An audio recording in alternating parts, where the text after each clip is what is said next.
Previously, on Murdaugh Mafia Rise and Fall, we learned about Johnny Murdaugh, Buster's brother. We met his stepdaughter, Miss McKinney. She spoke about returning to her mother's former home with Johnny to collect some of the family's belongings when she was an adult. When she arrived, she found it all boarded up. Scaling the side of the house, she entered from an upstairs window. When she went down to retrieve the dishes she was after from the kitchen, she found a large moonshine still where the kitchen once was. This was Murdaugh property. The Almeida property, to be exact. The very property where Alec's parents lived until their recent deaths. She is an eyewitness to the family's connection to this illegal liquor production. But she's not the only one, and today we'll hear from another eyewitness as we delve into Buster's indictment just mere years from his previous investigation from the last episode. I'm Cassidy O'Connell, and this is Murdaugh Mafia, Rise and Fall, Episode 7, Bootlegging Buster and the Colleton Whiskey Conspiracy. Welcome.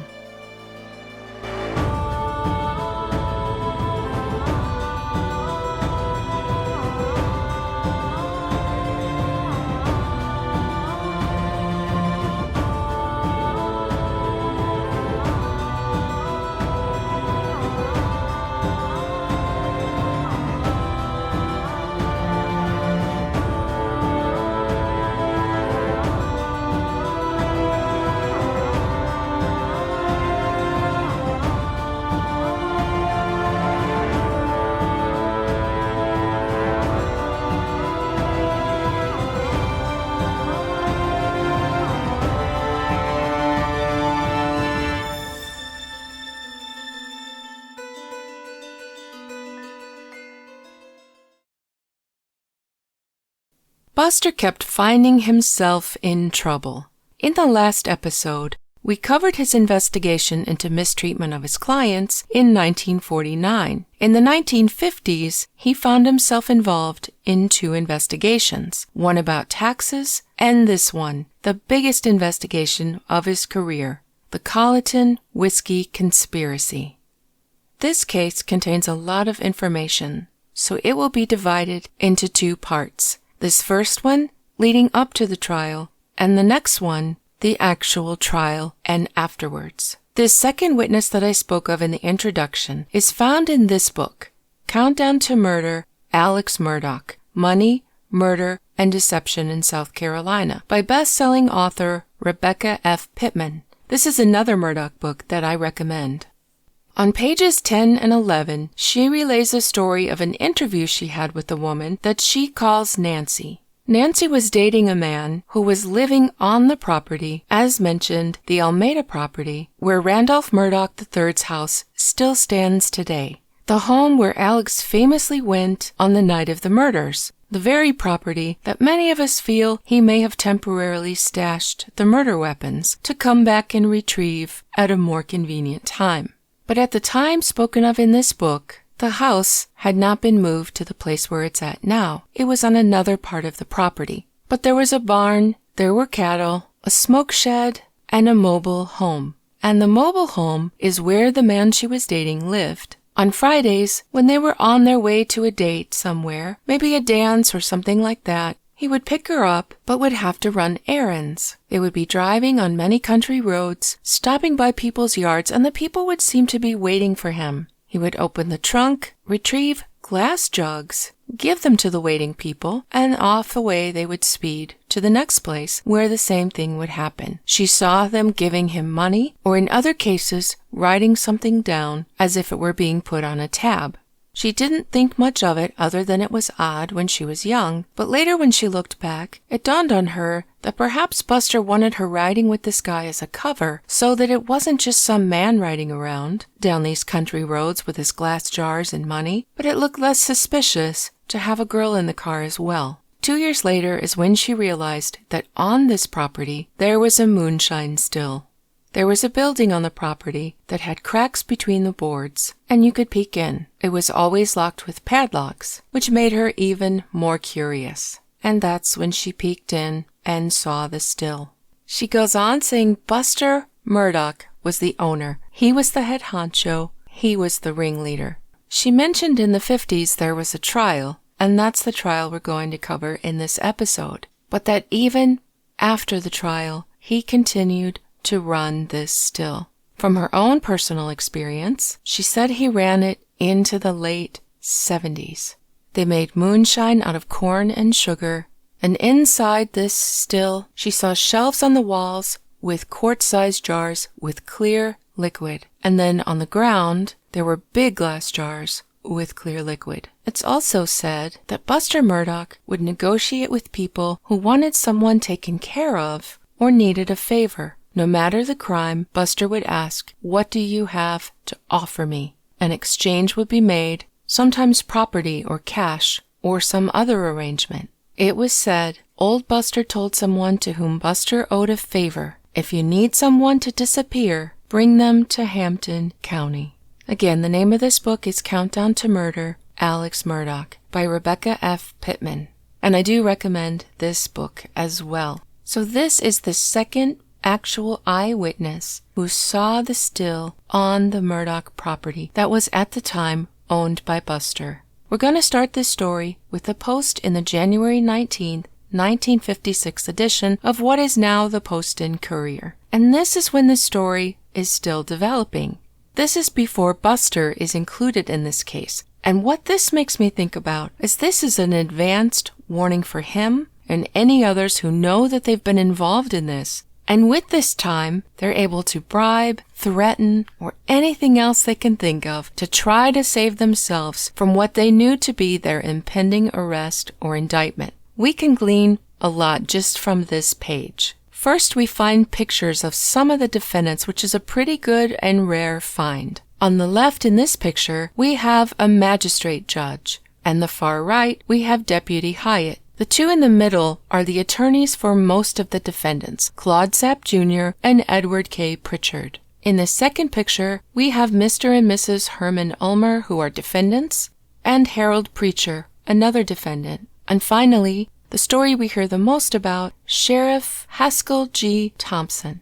There are 3 different articles on this front page. The first one tells us that a similar case had happened in Charleston just 4 years before, and you would think that something like this happening so nearby would have scared them into stopping their own little liquor business.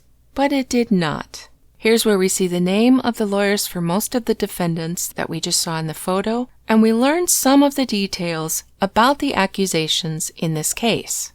It tells us on or about January 15th, 1952, in Colleton County, South Carolina, co-conspirator Joe T. Paget and defendant Berkeley C. Woods arranged with defendant Haskell Thompson for the erection and operation of an unregistered distillery. Paget set up and began operating, paying $200 or 10 cases of non-tax-paid whiskey per month to Berkeley Woods and Haskell Thompson for protection, just like how the Mafia works. On or about May 10th, 1953 through May 17th, 1955, near Walterboro in Colleton County, South Carolina, defendants Jimmy V. Richardson and Robert A. McPeak set up and operated an unregistered distillery on the land owned by defendant Walter Hyatt. This distillery was supposedly destroyed by defendants Walter Hyatt and Riddick Herndon on May 17th, 1955, when they learned that the distillery had been reported to the federal officers. This distillery was marked by federal officers for future identification and later found and seized in operation at another location in Colleton County.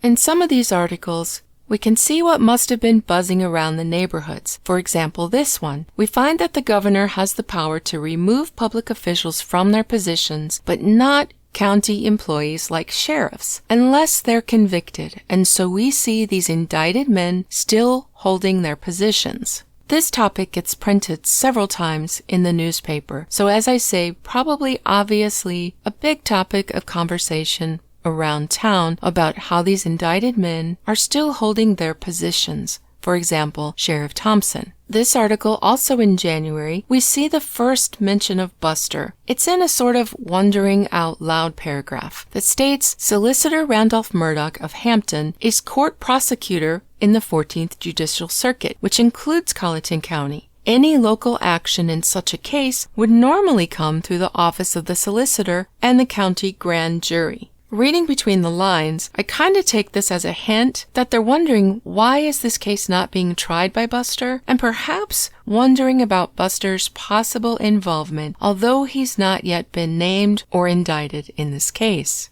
But it does happen 6 months later, on June the 5th, when he's indicted for conspiracy to violate Internal Revenue law relating to whiskey.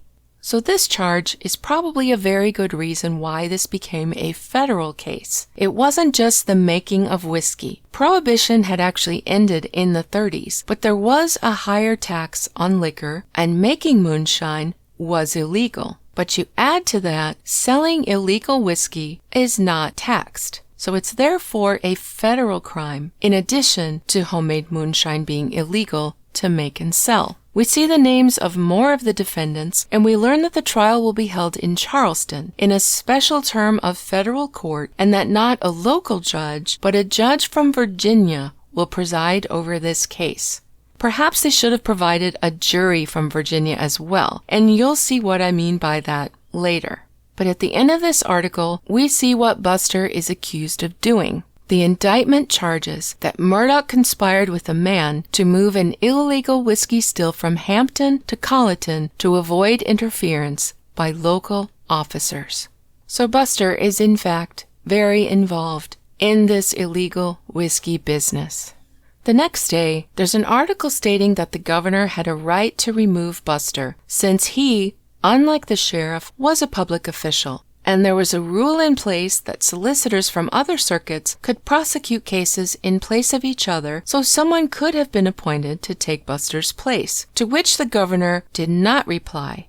So at this point, Buster has not been removed. In fact, he is still prosecuting others in court, while he himself is indicted in such a scandal. Down at the bottom, we see Buster's circuit of scheduled sessions. Very, very busy indeed. The whole case moves very quickly. Buster's scheduled to post bail within a few days. On June 12th, we start to finally see more of the story on how this all came about. It came about by a brave Cottageville man named O.B. Jarvis. Jarvis was a special deputy serving under Sheriff Thompson for several months. He observed the illegal whiskey activities and reported them. He was asked by the Alcohol and Tobacco Tax Division to serve as an undercover agent. Now, Sheriff Thompson is not only the current sheriff, he's also running for re-election as sheriff. Now, Jarvis claims that under Sheriff Thompson's direction, he carried 2 cases of illegal whiskey to the home of Lee Thompson, and this liquor was to be distributed during the election. Sounds very familiar, right? Do you remember in last episode, we heard that there was a big whiskey party held at a hotel where senators and members of the House of Representatives were allegedly given whiskey at a party the night before a very important vote. Seems like more than a coincidence here. If you want someone to vote a certain way, provide them with whiskey. And I want to repeat, Mr. Jarvis was really a brave man to do this. Now we see in this article on June 12th that Sheriff Thompson, even though he's currently indicted with all of these charges, and had been for some time because he was indicted back in January, he's in second place in the run for sheriff. That must have been some good whiskey that folks were still backing him. We also see that he and his brother Lee, that was mentioned in the Jarvis article, have both posted bond. A few days later, 3 more defendants post bond. Herbert Bodison, D.L. Smith, and James Paul Robinson. Buster has his bond hearing and is released, and it's interesting to me that in the same article that mentions he posts bond for these terrible charges, there's this glowing praise about him at the end of the article, talking about his good influence on youths. The father of a 16-year-old son, Murdaugh fancies himself a champion of youth. Interviewed by the News and Courier this week, he told of activities with the youth of Hampton County. Some of the boys sort of look to me as a house mother, a term I use advisedly. There are times when some of them come to me for advice and even loans of money. to get out of temporary jams. He boasts that Hampton rarely experiences juvenile delinquency. Giving the youth plenty to do keeps them out of trouble, he said. He helped form the initial Pony Baseball League at Hampton and shows an interest in youth work. Everything about this is repulsive to me. He loans these boys money to get them out of jams? That is such questionable conduct. Were their parents aware of this? What kind of jams were they in that they needed money to get out of it? Calling himself a house mother? It's creepy. I'll just say it. It's creepy. And I note that while he's talking about being such a good influence on the youth, this is 1 year before his own son, Randolph III, Alex's father, sexually assaults his 8-year-old cousin twice. And if you haven't seen that podcast, it's episode 3 in this series, and it's linked in comments. The arraignment for the defendants is scheduled for Tuesday, which would be June the 26th, except for the sheriff and Buster. The sheriff will be arraigned on Thursday because, as mentioned, he is a candidate in the elections. Now, they did this voluntarily in the event that he's not found guilty. They don't want to be accused of interfering with the local politics. And as a reminder, arraignments are when defendants appear in court to hear the charges that are filed against them, and that's when they enter their official pleas. The next day, we learn a couple of new things. One, that this case was the result of a 5-year investigation. But also, Sheriff Thompson receives yet another charge. This charge is attempting to influence a federal grand juror in the case. And this is why I said this jury needed to be selected from somewhere else. Here's the point I mentioned earlier. We find the indicted Buster about to be arraigned, but he's given a much later date than everyone else for his arraignment. We also learn that the governor has the power to remove him and assign a solicitor from a nearby circuit to stand in for him, but instead he's being allowed to carry on prosecuting people, deciding some pretty big cases, such as a former Marine corporal who's been charged for the murder of his 2-year-old stepson. Doyle Skaggs, 26, murdered his 2-year-old stepson by beating, kicking, and scalding. There's another murder case, Billy Boyd, an auto salesman, who's charged with killing a sergeant from Paris Island. After murdering him, he threw him in the river. And finally, James Jefferson, who was sentenced to life for killing his wife. Now, I would think focus alone should have been a factor in not having him prosecute such cases during this stressful time. But what do I know? Now, on the day of arraignment, we see that everyone but Thompson and Buster, and later we'll learn a third man who has skipped town, were present for the arraignment and all pleaded not guilty. We also learn that Thompson has lost the election, and another reading between the line moment gives us a clue that at least some people were questioning how it was that these men were still serving in their roles whilst being indicted. They give a long explanation, almost half of the article, saying that the South Carolina Code of Laws gives practically no directions in the removal of officers from office. Circuit solicitors, apparently, may do just about anything in office except become drunk while in the public performance of their duty. If this happens, the governor must declare the office vacant. We also have a magistrate judge as a defendant, and it says magistrates are appointed by the governor. Presumably, the governor may rescind their appointments. Now, Broad Street observers, when they mention this is the gossip. Broad Street observers yesterday pointed out that James M. Curley served as mayor of Boston while in jail for federal mail fraud. He was pardoned by President Harry Truman and returned to office. They could see no state constitutional provision which would force removal of a sheriff or solicitor from office because of an indictment, and possibly not even in the case of a conviction. So I can hear a little frustration in the writer's voice in this article, and I dare say we can't blame him. People are wondering why a magistrate judge, a sheriff, and a solicitor are still operating in their capacity. And wouldn't you know, within 2 days, Governor Timmerman made the first use of a new law today when he suspends Sheriff Thompson.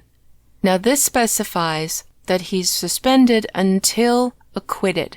As expected with such a man, Thompson plans to contest the governor's action in the courts and has an afternoon conference in his home with who else but Buster.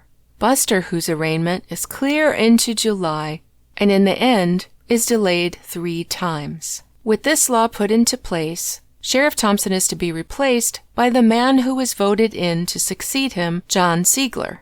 Now, this legal fight he intends to take up is silly because he lost the next term. This case is slated for September and is expected to take a couple of months. He would also have to secure an attorney, set up a trial date, and then try to fight this new law. But Siegler's going to succeed him within just a few months anyway, so this is nothing more than hubris. But then things get really messy. Thompson and Buster apparently pulled some strings, and they got Circuit Judge William Grimble to issue an order to restrain Siegler from taking over as sheriff, in spite of this new law and order by the governor. Do you remember last episode that I told you Attorney and State Representative D.N. Rivers, aka Tiny, would be disbarred later for selling babies? Judge Grimble is going to come up in that case as well. So hold on to that name for that future episode. But for now, let's just talk about how quickly Buster was able to get the judge to make this order against this new law that was invoked by the governor. It makes one's head spin the amount of power that Buster had, even while being in a world of hot water himself. And in the bottom of this article, it mentions that the governor's office has declined to say whether it plans also to order Murdaugh's office vacated. Quite a bit of hesitation there to suspend Buster. But in response for this order by Judge Grimble, the Attorney General's office just as quickly gets Circuit Judge James Brailsford to order Thompson to show at a scheduled hearing why he shouldn't have to obey this law. But in the meantime, the South Carolina Supreme Court says, hey, we've got time, we'll decide this. And they take the case, clearing it out of the circuit courts completely. Meanwhile, these articles just keep mentioning that nothing has been decided about Buster's position as solicitor, and that Buster has not yet been arraigned. The day before Buster's long-awaited arraignment, we learn that although there are 30 defendants, he is number 29 because Harry Richards, one of the defendants as I mentioned earlier, has dropped out of sight since being named as a defendant. On the day of Buster's scheduled arraignment, we learn a few new details as well. That this indictment has over 88 acts listed in it. That these distillers pay Thompson, and at this point it just says others, weekly or monthly for protection, immunity from arrest, and that Thompson and Buster accepted $500 from George W. McPeak, promising and then making good on the promise to secure him a lighter sentence so that he could get back to his illicit whiskey business. And of course, Buster doesn't get arraigned on that day. He gets yet another postponement. We also find another familiar name from last episode. Remember one of the lawyers that vouched for Buster during his 1949 investigation? The one I said that on paper could be describing Buster because they had so much in common. Mr. Henry H. Edens. Well, he's back again as Buster's lawyer. And he's the one who manages to get this arraignment postponed yet again because Buster is oh so busy prosecuting cases as solicitor. And we're given more details about this. We learn that Henry Edens' defense for Buster might be based on technicalities involved in the indictment's preparation and presentation. Right away, Edens is asking the court for permission to retain the right to present motions in the case following a pretrial conference which has been set for August 15th. Previously, August the 15th was the date set that all motions should be received by. But now Edens is asking for permission to present motions after that date. He says, we request permissions to be permitted to make motions which might be necessary by disclosures at the August 20 pretrial conference. He continued, also, because of certain peculiar circumstances surrounding the indictment, we do not waive our right to such motions. The district attorney's office did not see fit to present this indictment to the grand jury along with the others, presumably because of something which happened in the jury room or perhaps because of the work of zealous agents. He, the district attorney, prepared this indictment subsequently. It sounds very familiar to Alex's current defense team, poking holes at how members of the court did their jobs as a means to exonerate their guilty clients. The Assistant District Attorney Howe says, Your Honor, this is not relevant to the arraignment. If counsel wishes to go into this matter, he should take it up with Judge Hoffman, who would be the judge to rule in this case. To which the judge answers, By entering this plea, the defendant does not waive his right to make motions following the August 20 conference. Now, I'm going to show you the picture that comes with this article. Brace yourselves as I read the description. Murdaugh was accompanied by his uncle, Senator Brantley Harvey of Beaufort. We read a lot about that relationship in the last episode. And his law partner, Clyde Eltsroth of Hampton. Later, Clyde will have his own episode in this story. Arriving at the courthouse in a long black limousine, they parked in an area usually reserved for court officials behind the courthouse and entered the building. Murdaugh's arraignment date was changed 3 times from its original June 26 setting. Can we see the special treatment that Buster is getting already? And guys, seriously, look at this picture. Here they are looking like a 1950s black and white Mafia movie. I mean, I wish I could see your faces as you take this in. Buster rolls up in a black stretch limo with this House of Representatives attorney, and his senator uncle parks in a special reserved parking space when he's here as a defendant. This entitlement boggles the mind. And to me, it was a foregleam of Paul's hearing in court, where he's not cuffed and has his mugshot taken in his own clothes in the courthouse hallway. This privilege is despicable. On July 27th, we're told that there will be a pre-trial conference that will serve the purpose of expediting the trial.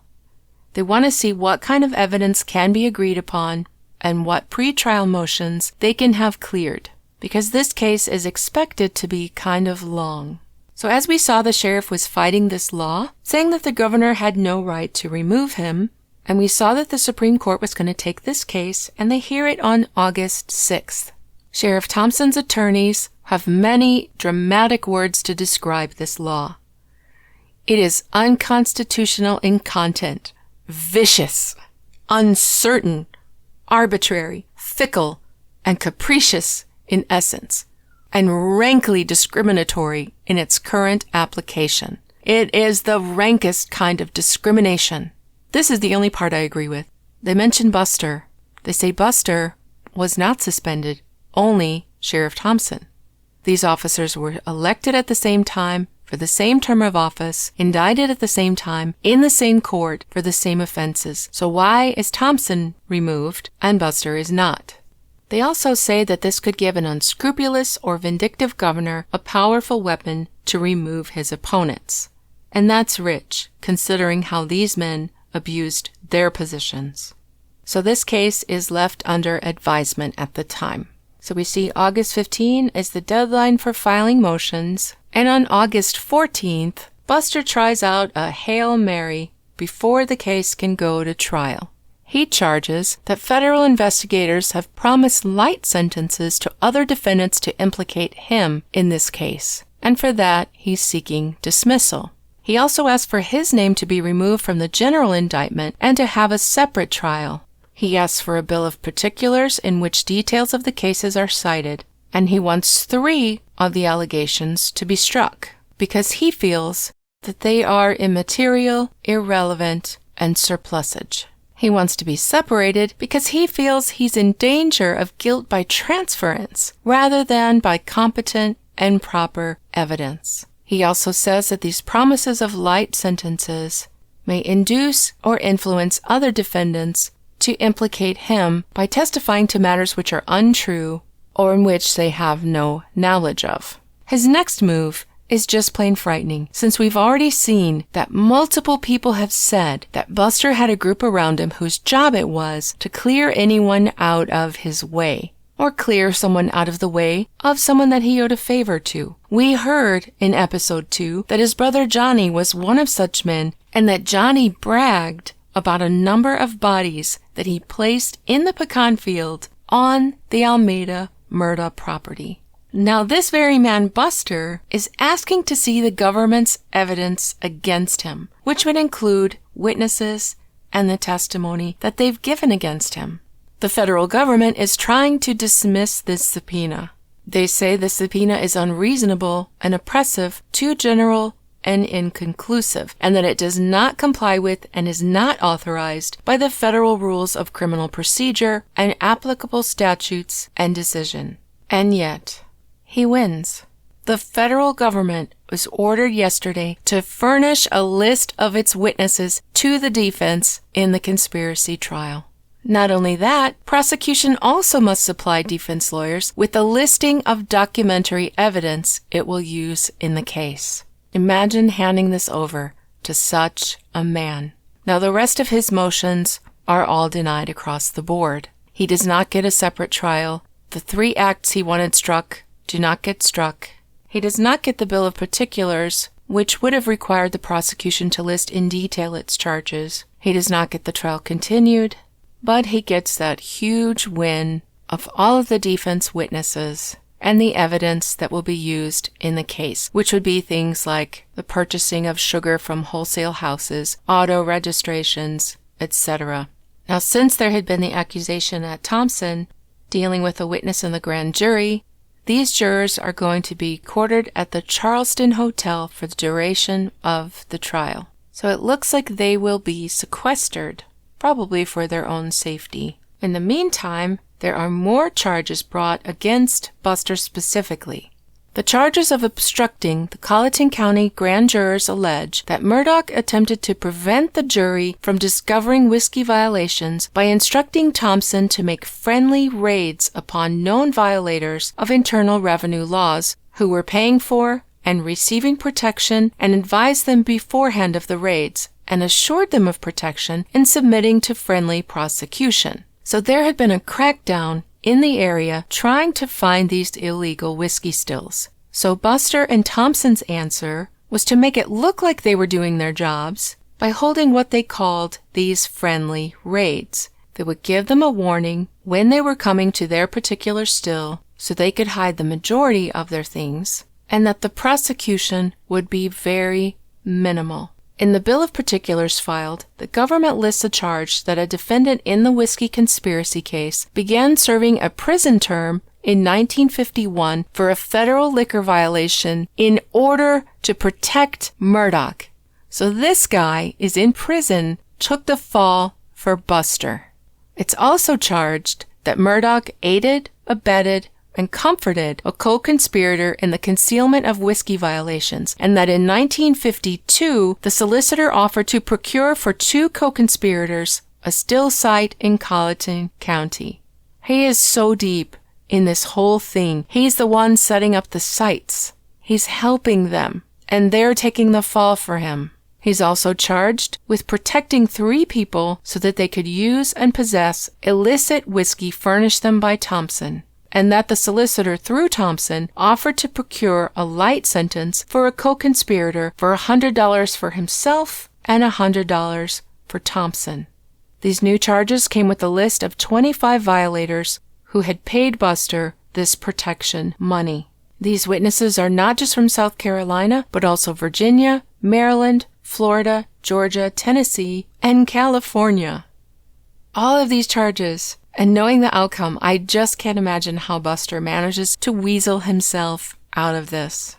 The South Carolina Supreme Court makes their ruling that the governor did in fact, by this new law, have the right to suspend officials until they were cleared of indictments. So on this news, Buster finally resigns from his job as solicitor with the following repugnant quotes. You might need to grab a barf bag. He says, "This action causes me deep sadness, but out of fairness to you, whose confidence in my integrity I greatly appreciate, and to the people of my circuit who have expressed confidence in my innocence, I feel that it is the proper course to pursue. All of my time must be devoted to the preparation of my defense. I am forced to trial with 29 other people, some of whom I have prosecuted, and others of whom I have never heard. During such period, it will be impossible for me to properly attend the duties of my office of solicitor for the 14th Circuit, which I have held for a period of 16 years. An office of which I am deeply proud, an office in which I succeeded a distinguished father who served honorably and effectively for 20 years. I am innocent of the charge of conspiracy that has been brought against me as a result of the activities of certain federal agents. Nauseating. I don't even know what to say after reading that, except nauseating. And then we see his replacement, who is an attorney from Beaufort, G. Dowling, and the trial begins a week later. As I mentioned at the beginning, for the sake of time, this trial will be covered in the next episode of the series. If this is your first time here, this is episode 7 of an ongoing series about the Murdaugh family. I'm pinning links to the previous 6 episodes down in comments to make it easy for you to watch from the beginning. I so appreciate your support as I make my way through the pages of history to bring you as complete a story about this family as I can. As always, this is Cassidy O'Connell saying stay well and stay tuned.